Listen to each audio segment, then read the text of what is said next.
Hello friends, প্রধানমন্ত্রী আবাস যোজনা প্রকল্প নিয়ে মুখ্যমন্ত্রী নতুন ঘোষণা দিলেন।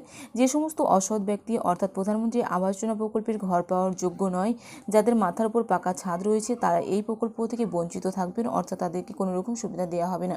যারা সত্যি সত্যি গরিব রয়েছেন তাদেরকে 11 লক্ষ পরিবারকে আগামীতে কিন্তু প্রধানমন্ত্রী আবাস যোজনা প্রকল্পের প্রথম কিস্তি 60,000 টাকা দেওয়া হবে। রাজ্য সরকার একাই সেই টাকা দেবে, এমনটাই সিদ্ধান্ত নেওয়া হয়েছে এবং সেই অনুপাতে মুখ্যমন্ত্রী মমতা বন্দ্যোপাধ্যায় ঘোষণা করেছেন যে আগামী জুলাই মাস থেকে প্রধানমন্ত্রী আবাস যোজনা প্রকল্পের যে সমীক্ষার কাজ সেটা কিন্তু শুরু হচ্ছে এবং যারা সত্যি সত্যি গরিব রয়েছে তাদেরকে যাচাই করে কিন্তু প্রধানমন্ত্রী আবাস যোজনা প্রকল্পের প্রথম কিস্তি 60,000 টাকা সরাসরি ব্যাঙ্ক অ্যাকাউন্টে ট্রান্সফার করা হবে, এমনটাই কিন্তু জানালেন।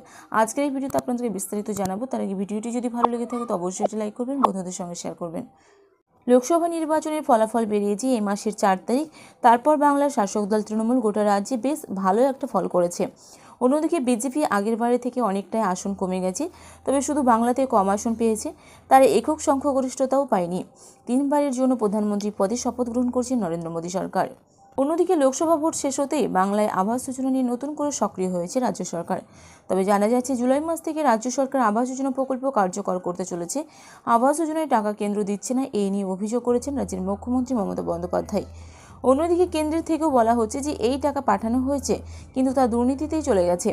দুই সরকারের পাল্টা অভিযোগে আখেরে মানুষের ক্ষতি হচ্ছে, যা সত্যি বলার অপেক্ষা রাখে না। অন্যদিকে কেন্দ্রের প্রতি অভিযোগ তুলে মুখ্যমন্ত্রী মমতা বন্দ্যোপাধ্যায় জানিয়েছেন যে রাজ্য সরকারই নিজের তহবিল থেকে বাংলার মানুষদের জন্য আবাস যোজনায় ঘর করে দেবে। পশ্চিমবঙ্গের 11 লক্ষ মানুষকে দেওয়া হবে সুন্দর করে ঘর বানিয়ে, কিন্তু বিগত কয়েক মাসে লক্ষ্যমাত্রার অনেক বেশি আবেদন জমা পড়েছে। যারা সত্যি সত্যি দাবিদার আছে তাদেরকে খুঁজে পাওয়ার জন্য জুলাই মাস থেকে শুরু হয়ে যাবে সমীক্ষার কাজ। এই সমীক্ষা করে জানা যাবে যে যারা সত্যি সত্যি প্রয়োজন আছে তারাই একমাত্র বাড়ি পাবেন। যাতে করে কোনো অসৎ ব্যক্তি এই সুবিধা না পায় সেদিকে খেয়াল রাখতে হবে। বোঝা যাচ্ছে যে রাজ্য সরকার আবাস যোজনা নিয়ে কোমর বেঁধে নেমে পড়েছে কাজ করতে, তাই কারচুপি করা আর কোনোভাবেই সম্ভব